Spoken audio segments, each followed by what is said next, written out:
नमस्कार प्रिय छात्र और छात्राएं। कुछ विशेष जानकारी। एक ही संपादकीय पैसेज पर आपको 4 वीडियो दी गई हैं, जिसमें एक 80 की स्पीड है, एक 100 की स्पीड है, एक 120 की है, एक 140 की है। तो मेरा कहना है कि पहले आप 80 की स्पीड पर टारगेट करें, वो पूरा होने पर 100 पर करें, फिर वो पूरा होने पर 120 पर करें, फिर वो पूरा होने पर 140 की करें। इसी क्रम से अगर करते रहेंगे तो आपकी स्पीड बढ़ती रहेगी। और हाँ, जो बच्चे किसी शब्द में फंसते हैं, उसका चिन्ह नहीं बना पा रहे हैं, शब्द चिन्ह नहीं बना पा रहे हैं, तो मुझसे व्हाट्सएप के माध्यम से उसको फ़ोटो खींच करके भेज देंगे, तो मैं उसका सलूशन देता रहूँगा। और इसी क्रम से वो आगे बढ़ते रहेंगे और उनकी स्पीड बढ़ती रहेगी। धन्यवाद। Ready start. प्रधानमंत्री ने मन की बात कार्यक्रम में ये कहकर देश के लोगों का मनोबल बढ़ाने के साथ ही चीन को भी अपने दृढ़ इरादों से परिचित कराया कि लद्दाख की तरफ आंख उठाने वालों को करारा जवाब मिला है। प्रधानमंत्री ने जिस तरह ये कहा कि हमें दोस्ती निभाना और आँखों में आँखें डालकर जवाब देना भी आता है, उससे उन्होंने ये संकेत भी दे दिया कि चीन को उसकी धोखेबाजी का जवाब दिया जाएगा। यह ज़रूरी भी है। चीन को यह बताने की सख्त ज़रूरत है कि ना तो उसकी शर्तों पर दोस्ती मंजूर है और ना ही उसकी दादागिरी। चीन को यह पता चलना ही चाहिए कि उसने कायरों की तरह हमला कर केवल भारी भूल ही नहीं की, बल्कि मुसीबत मोल लेने का भी काम किया है। आवश्यक केवल यह नहीं है कि वास्तविक नियंत्रण रेखा पर चीनी सेना के अतिक्रमणकारी हरकतों का मुंहतोड़ जवाब देने की हर संभव तैयारी की जाए, बल्कि यह भी है कि आर्थिक एवं कूटनीतिक स्तर पर भी उसके खिलाफ आवश्यक कदम उठाए जाएं। ये समय की मांग थी कि भारत विश्व स्वास्थ्य संगठन के मंच से ये कहता कि कोरोना वायरस के फैलने के कारणों की तह तक जाया जाए। चीन को बच निकलने का कोई मौका नहीं दिया जाना चाहिए। भारत को तिब्बत, ताइवान और हांगकांग के सवालों पर भी चीन को घेरना चाहिए। अब उसकी संवेदनशीलता की चिंता नहीं की जानी चाहिए। वैसे भी हाल के समय में अहंकारी चीनी नेतृत्व ने यही दिखाया है कि वह भारत से अपने लिए जैसा व्यवहार चाहता है, वैसा खुद उसके प्रति करने को तैयार नहीं है।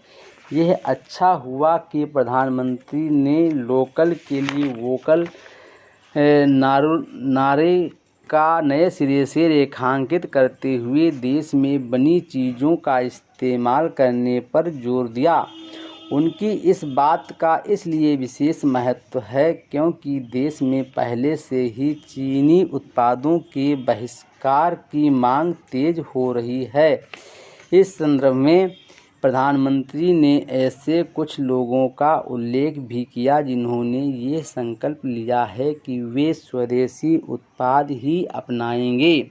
साफ है कि प्रधानमंत्री यह कहना चाह रहे हैं कि सभी देशवासी ऐसा ही करें।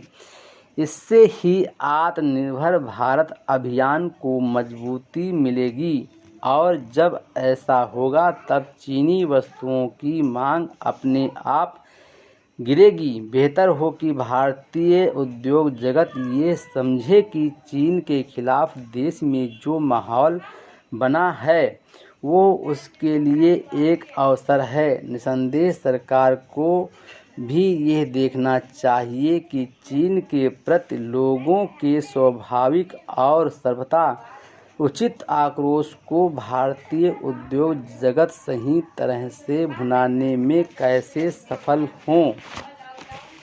दिल्ली में जिस तरह ये सामने आया कि कोरोना मरीजों का पता लगाने के लिए होने वाले टेस्ट बढ़ाने के बजाय कम कर दिए गए, उससे तो यही प्रकट होता है कि जानबूझकर मरीजों की संख्या कम दिखाने की चाल चली गई। यह केवल छल ही नहीं, लोगों के स्वास्थ्य से किया जाने वाला खुला खिलवाड़ भी है।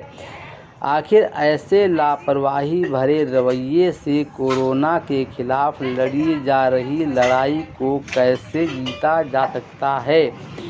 चूँकि स्वास्थ्य राज्यों का विषय है, इसलिए केंद्र सरकार निर्देश ही दे सकती है, लेकिन सेहत के समक्ष संकट की स्थिति में उसे चाहिए कि वह अपनी अंतर मंत्रालयी टीमों को उन राज्यों में फिर भेजे जहां कोरोना मरीजों के उपचार में भयंकर लापरवाही देखने को मिल रही है।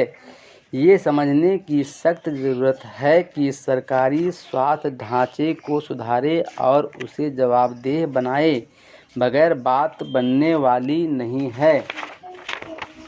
कोरोना संक्रमण की चपेट में आए लोगों के उपचार में हो रही घोर लापरवाही का स्वतः संज्ञान लेते हुए सुप्रीम कोर्ट ने जैसे कठोर शब्दों में अपना क्षोभ व्यक्त किया, उस पर शायद ही किसी को हैरानी हो, क्योंकि हालात वास्तव में बहुत ख़राब दिख रहे हैं। ऐसा लगता है कि सरकारी स्वास्थ्य ढांचा चरमराकर टूटने ही वाला है। सबसे बड़ी विडंबना ये है कि सरकारी अस्पतालों का सबसे बुरा हाल दिल्ली और मुंबई में देखने को मिल रहा है। अब यदि देश की प्रशासनिक और वित्तीय राजधानी में स्वास्थ्य ढांचे का इतना बुरा हाल है, तो फिर यह अनुमान सहज ही लगाया जा सकता है कि अन्य शहरों में हालात कितने दयनीय होंगे। दुर्भाग्य से अनुमान लगाने की ज़रूरत नहीं, क्योंकि देश के अन्य शहरों के सरकारी अस्पतालों के खराब और डरावने हालात को बयान करने वाली खबरों का सिलसिला थम नहीं रहा है।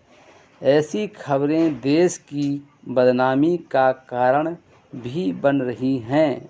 समझना कठिन है कि जब इसका अंदेशा मार्च माह में ही उभर आया था कि लाखों लोग कोरोना वायरस से संक्रमित हो सकते हैं और उनके उपचार के लिए अस्पतालों में बड़ी संख्या में बेड के साथ अन्य संसाधन भी चाहिए होंगे, तब फिर राज्य सरकारें युद्ध स्तर पर जुटकर पर्याप्त व्यवस्था क्यों नहीं कर सकी? शायद समुचित व्यवस्था बनाने से अधिक ध्यान बड़े बड़े दावे करने में दिया गया और इसीलिए आज ये देखने सुनने को मिल रहा कि कहीं कोरोना मरीजों को भर्ती करने से इनकार किया जा रहा है, कहीं भर्ती के बाद उन्हें उनके हाल पर छोड़ दिया जा रहा है और कहीं कहीं तो उनके शवों को कचरे वाले वाहनों में ले जाया जा रहा है। यह अकल्पनीय भी है और अक्षम्य भी। Full stop.